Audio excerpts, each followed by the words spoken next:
Lada merica atau Piper nigrum telah lama menjadi komoditas strategis rempah Indonesia. Lada telah dibudidayakan di Indonesia bahkan sejak zaman kolonial Belanda yang diperdagangkan hingga ke Eropa. Indonesia merupakan satu produsen lada terbesar di dunia. Beberapa wilayah yang menjadi pemasok utama lada antara lain Lampung dengan lada hitamnya, Bangka Belitung dan Kalimantan dengan lada putihnya. Kiprah lada Indonesia tak hanya berlangsung di masa lampau. Hingga kini Indonesia masih menjadi produsen lada dunia. Sayangnya saat ini ada masalah dengan daya saing di pasar internasional.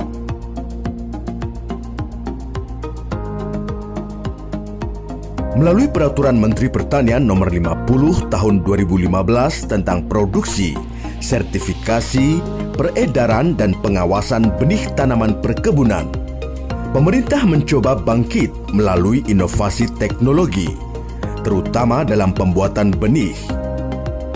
Melalui inovasi ini pula, masa panen lada pun menjadi lebih singkat. Jika sebelumnya diperlukan waktu 6 tahun, dengan benih blok penghasil tinggi dan telah disertifikasi, kini menunggu masa panen cukup dengan 3 tahun saja. Upaya ini sekaligus sebagai kerja nyata Kementerian Pertanian berupaya mengembalikan kejayaan rempah Indonesia di masa lalu melalui para penelitinya. Kita punya varietas-varietas lada yang di samping tahan penyakit seperti Natar 1 dan Natar 2 juga produktivitasnya cukup tinggi. Produktivitas lada erat kaitannya dengan kualitas benih. Benih unggul lada di Lampung saat ini adalah Natar, Petaling, dan Bengkayang. Ketiganya dikembangkan pada kebun lada induk mini di Natar dan Sukadana, Lampung. Benih hasil inovasi ini dikenal dengan istilah blok penghasil tinggi, lengkap dengan sertifikasinya. Sebelum diinovasi, benih lada dibuat dari tanaman induk yang telah berumur 2 tahun. Namun cara ini telah ditinggalkan karena selain memakan waktu yang lama, juga memerlukan lahan yang luas. Kebun induk mini dapat dibuat pada lahan kecil, namun dapat menampung banyak tanaman yang kelak dapat menghasilkan sumber benih. Kebun induk mini sederhana dapat dibuat dalam greenhouse dengan menggunakan paranet, baik untuk atap atau dinding. Tanaman induk lada ditanam dengan jarak 20 x 25 cm. Dengan begitu, untuk luasan 1 meter persegi dapat menampung 20 tanaman induk. Setiap tanaman induk diberi tiang peralon.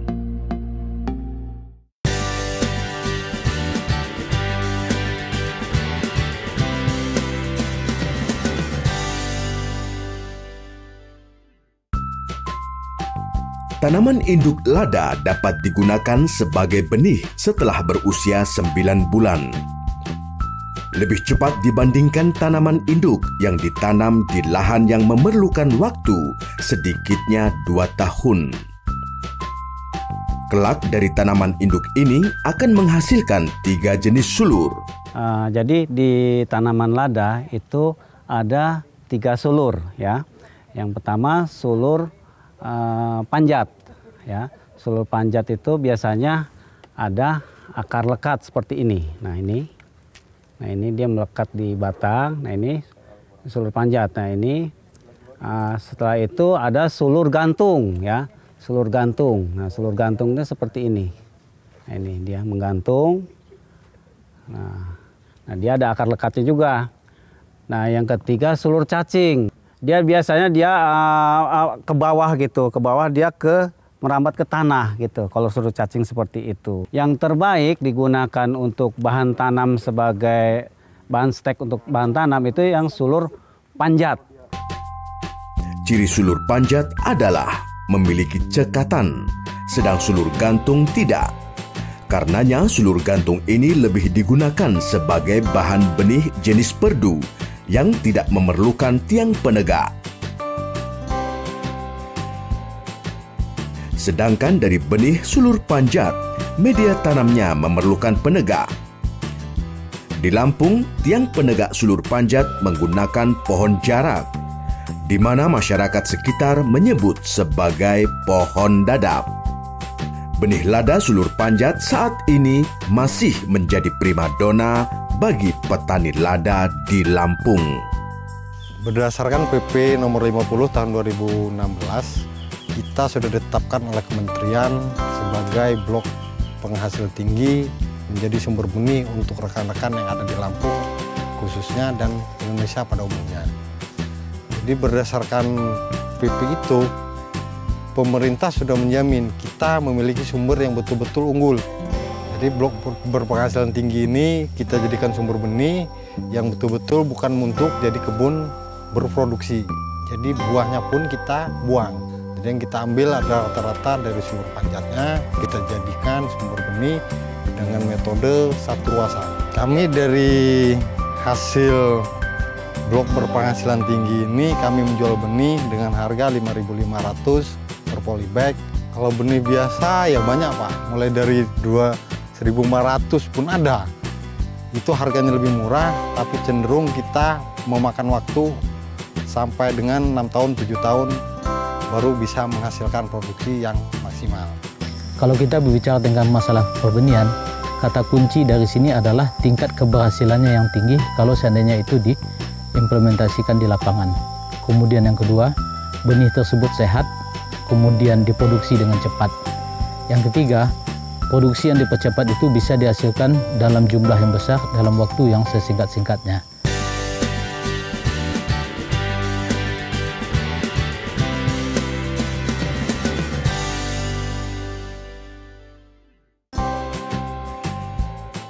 Benih tanaman lada dibuat melalui stek batang.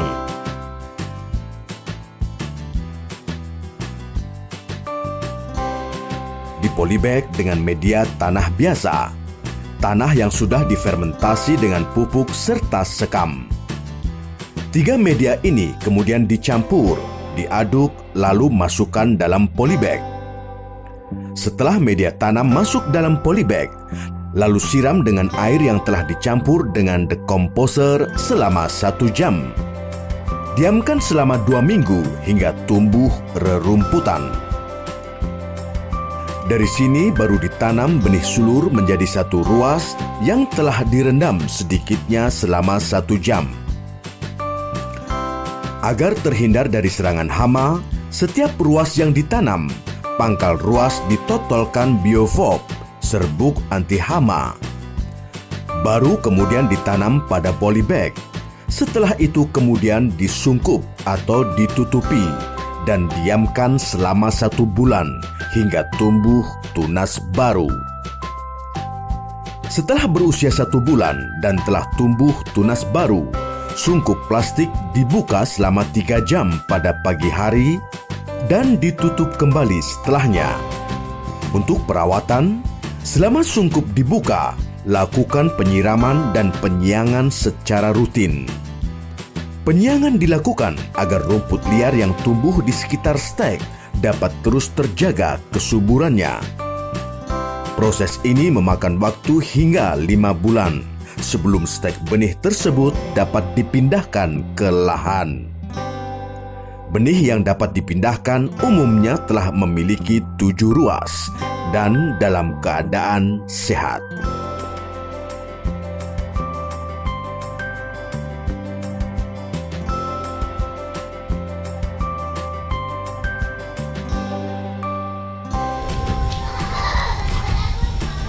Ini adalah benih lada yang sudah disertifikasi oleh BP2MB, yaitu label biru. Nah, yang ini adalah benih yang siap salur ke petani.